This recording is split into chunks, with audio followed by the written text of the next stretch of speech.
안녕하십니까. 빛나는 책엄마 작가 곽경빈입니다. 오늘은 선입견에 대해서 이야기를 좀 나누고 싶어서 시간이 새벽이 지났는데 영상을 찍고 있습니다.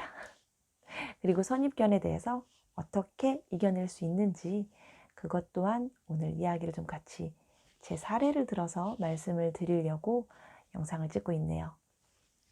선입견이라는 게 되게 무섭잖아요.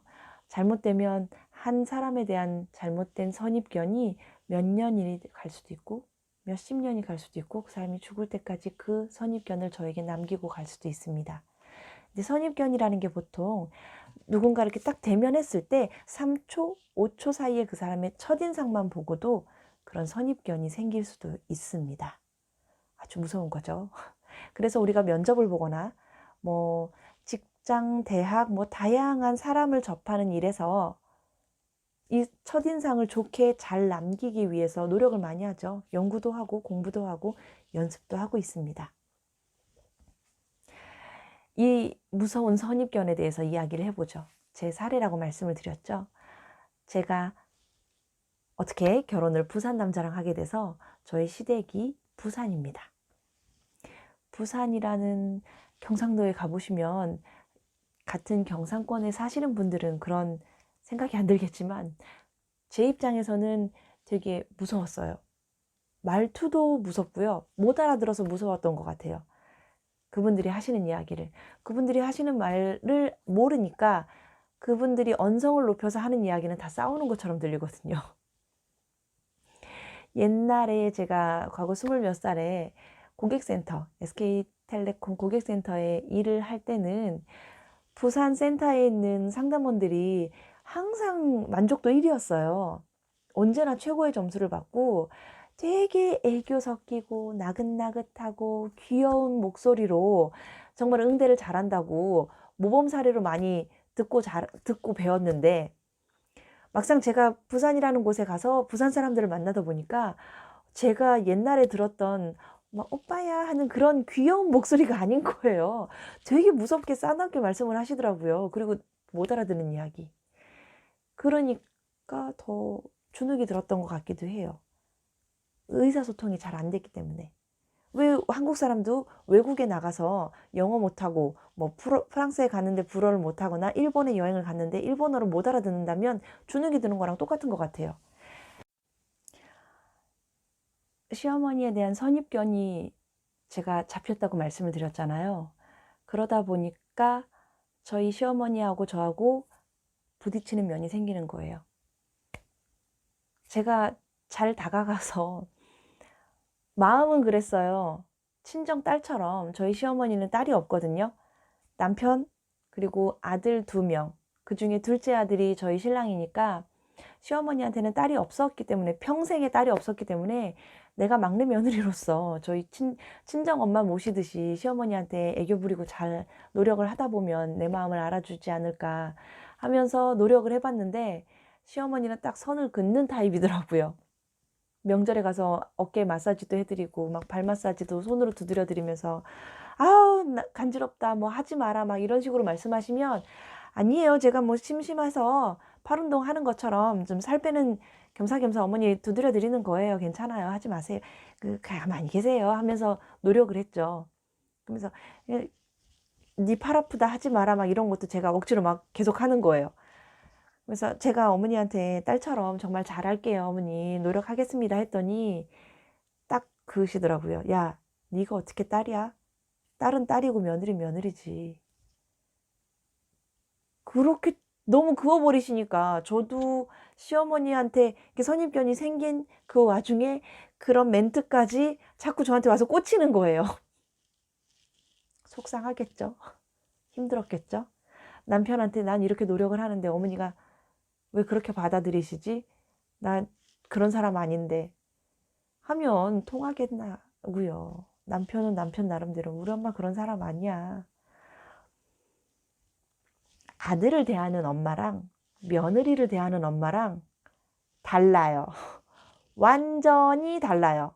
아들은 아들이고 며느리는 며느리라서 며느리가 밥 먹었는지는 물어보고 안 먹었으면 많은 거고 아들은 밥을 먹었는지 안 먹었는지 끝까지 확인을 하고 그 아들이 밥 먹는 걸 보셔야 돼요.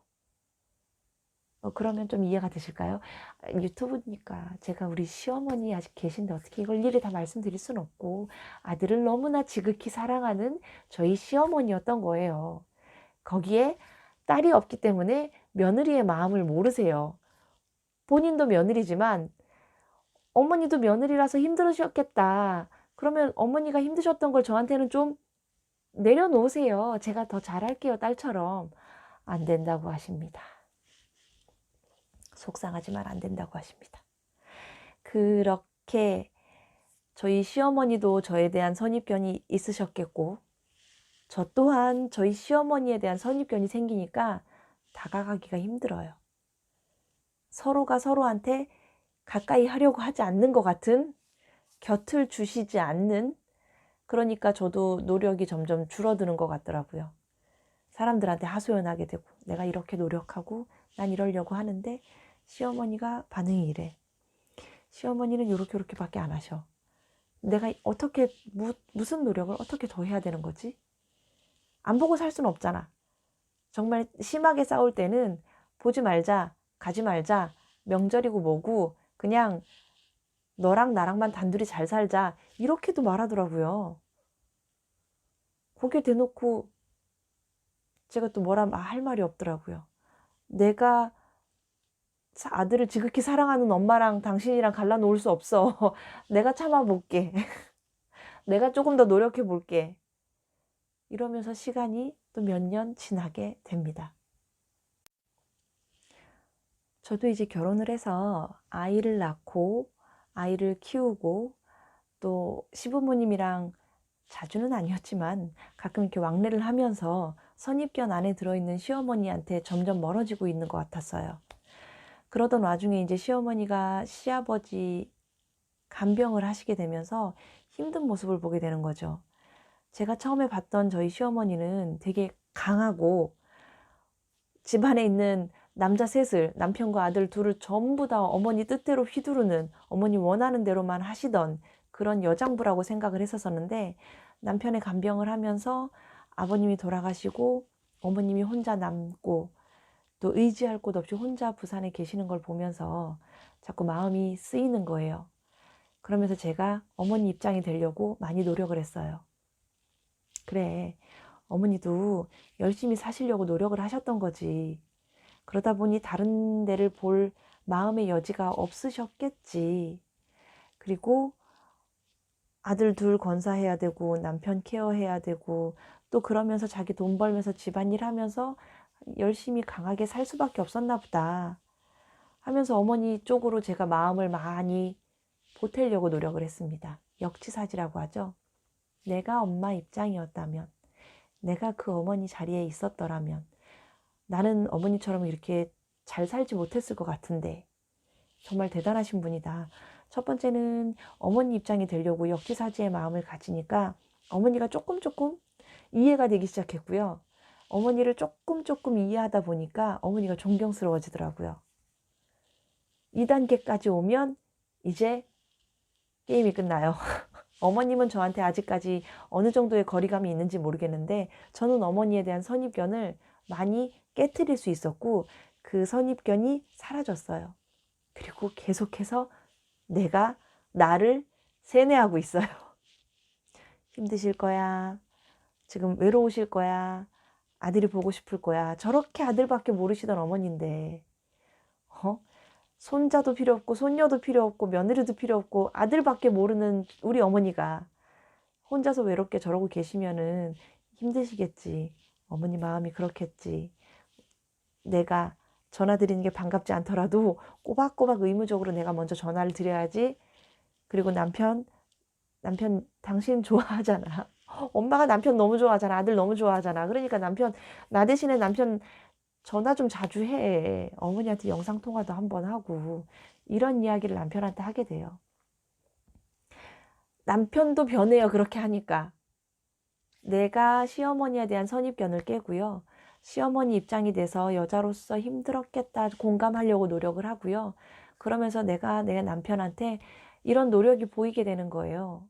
어머니를 이해하려고 하고 어머니를 사랑하려고 내가 노력하고 다가가려고 하니까 남편도 저한테 한 발 한 발 다가오는 거예요. 옛날에는 아, 엄마 너무했네.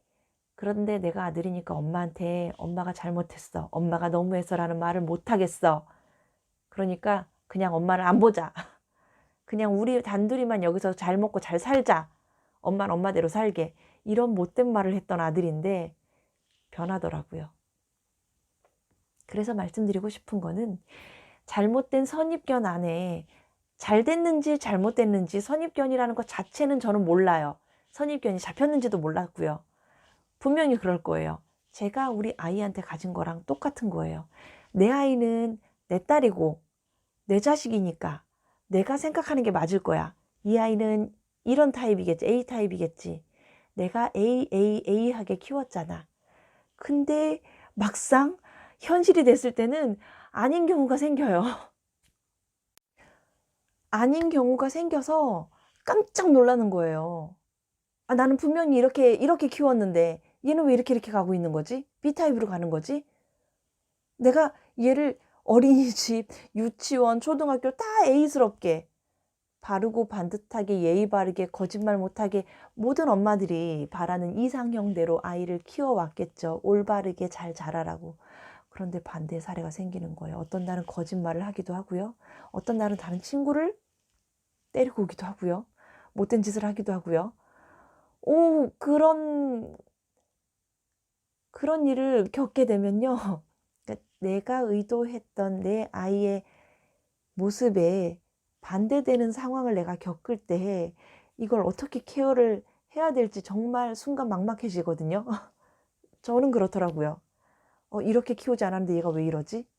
내가 평생 이렇게 안 키웠는데 나를 닮았으면 얘가 이러지 않을 텐데 하면서 신랑이랑 또 의논을 해요.